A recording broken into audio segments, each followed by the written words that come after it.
Ever feel like there's a small, relentless broadcaster in your head? It's commentating on everything you do, tallying your mistakes, vetting your motives, and issuing grades that you can never quite seem to earn. That running narration, often called the inner critic, can feel so familiar that it seems like the voice of truth. Its tone may be sharp and loud, or it might be a subtle, undermining whisper, but its effects are consistent: drained energy, eroded confidence, a frayed connection with God's gentleness, and a low-grade, persistent belief that you are perpetually not enough. If that sounds like your inner landscape, you are not alone. Many of us come to Peace Beyond Thought carrying years of well-meaning strategies to fix this. We try more prayer, more willpower, more positive affirmations, only to watch the critic return louder than ever at the first sign of stress or risk. It questions your heart. Are you sure your motives are pure? It magnifies your slips. See? You messed up again. It predicts doom. You'll fall flat on your face if you try that. And it compares you to everyone else's highlight reel. The result? It becomes almost impossible to rest in grace or move forward with quiet courage. But here is the liberating reframe. What if that voice is not you?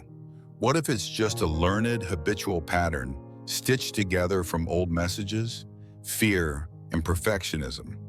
And what if you can, with gentle practice, change your relationship with it? Once you can name what the inner critic is, notice how it works, and practice a kinder way to respond, you can stop feeding it. You can live with more peace right now before anything outside of you changes, by changing how you meet the voice inside of you. First, let's be very clear about what this voice is and what it isn't. The inner critic is not your core self, and it is not God's voice. It is a protective mental program. It's a part of the ego that is genuinely, if misguidedly, trying to manage risk and keep you safe by pointing out every possible flaw. It formed over time. It's made of the internalized voices of caregivers, teachers, or peers. Old comments like, "Try harder," or "That's not good enough," that eventually became your own internal soundtrack. It's wired in by shame, by a culture of comparison, and sometimes by a misapplication of faith, where the idea of conviction gets twisted from grace into condemnation. Its logic is simple and fearful. If I attack my own weak spots before anyone else does, I'll be safe from rejection. Naming these roots isn't about blame. It's about softening the spell. When the voice rises, you can simply recognize, oh, this is just that old not enough program running again. In that moment of recognition, a little space opens up, and in that space, your choice returns. The critic is sneaky. It shows up in different costumes. Here are 5 of its most common disguises. First is the Perfectionist Prosecutor. Its signature move is all or nothing thinking. Anything less than flawless equals total failure. It sounds like, I missed one slide, so the whole presentation was a disaster. Or, I missed my quiet time this morning, back at square one. This voice deletes all nuance, it deletes all growth, and it deletes all grace. Second is the global labeler. This critic takes one moment and makes it your entire identity. It sounds like, I made a mistake, which instantly becomes, I am a mistake. I forgot a birthday, becomes, I am a terrible friend. It glues a negative name tag to your soul and shrinks your entire future down to one bad snapshot. Third is the catastrophe forecaster. This is the part of your mind that predicts the worst-case scenario and calls it wisdom or being realistic. It sounds like, if I take that risk, I will definitely embarrass myself. That's a weird symptom. What if it's something serious? Your body treats these imagined tigers as if they are real, and you end up suffering for things that haven't even happened. Fourth is the comparison judge. This voice's only job is to measure you against everyone else all the time. They're further along in their career. I'm so far behind. Her faith seems so much stronger than mine. This voice erases your own unique path and turns other people into scorecards, drowning out any gratitude for your actual life. And fifth, the most subtle for believers, the morality hammer. This is the critic that misapplies faith. It uses shoulds and shame to try and enforce holiness. It sounds like a good Christian wouldn't struggle with this. If you really trusted God, you wouldn't feel anxious. This voice swaps grace for guilt.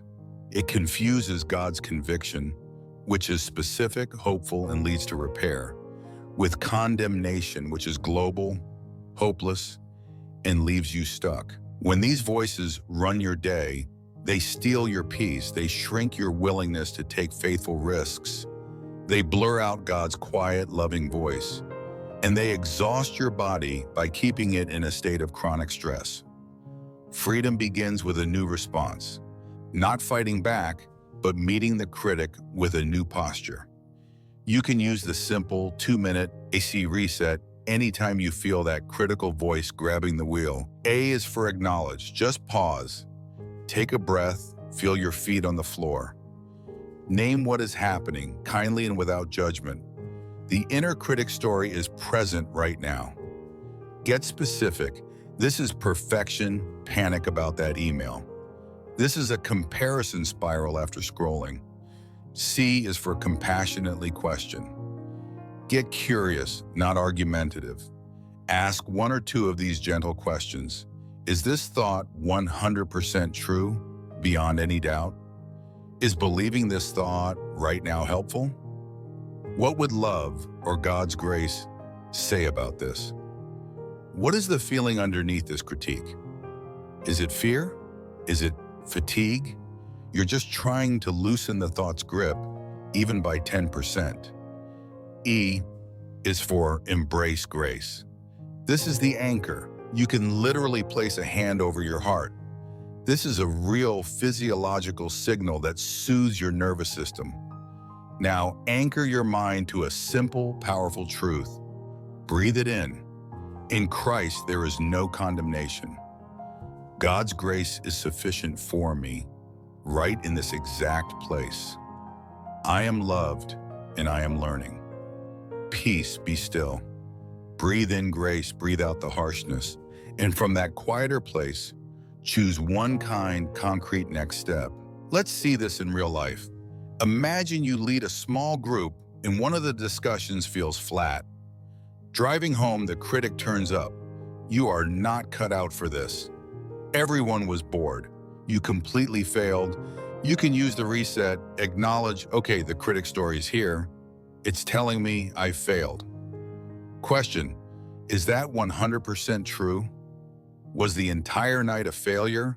Or am I globalizing from one quiet moment? I remember 2 people shared vulnerably, and someone sent a grateful text, embrace grace, hand on your heart. I am loved, and I am learning. It wasn't perfect, and that is okay. Your next step? Instead of quitting the group, you decide to text 2 people and ask for one piece of honest feedback. The critic wanted to shut you down with shame.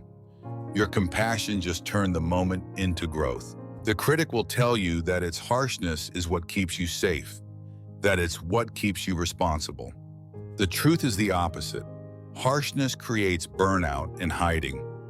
Gentleness and grace increase responsibility.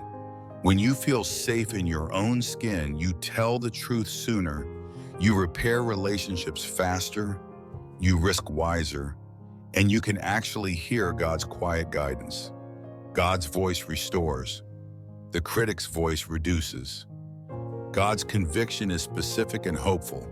It draws you toward Him. The critic's condemnation is global and hopeless. It isolates you in shame. You can't stop the thoughts from arising, and you don't have to. Your freedom lives in what you choose to believe and how you choose to respond.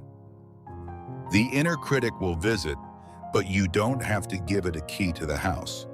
You can notice, perfection pressure again, and choose one faithful step. You can hear, there's the old shame tape, and speak one sentence of grace. Bit by bit, your inner climate shifts from hostility to hospitality, from verdicts to growth, from fear to trust. Peace becomes less about having perfect conditions and more about having a kinder, clearer relationship with your own mind. If this reflection helped you find even a moment of stillness, subscribe for more weekly guidance from Peace Beyond Thought. And if you feel called to go deeper, you can explore our resources at PeaceBeyondThought.com. Remember, doubt your thoughts. Trust the stillness. Peace is already yours.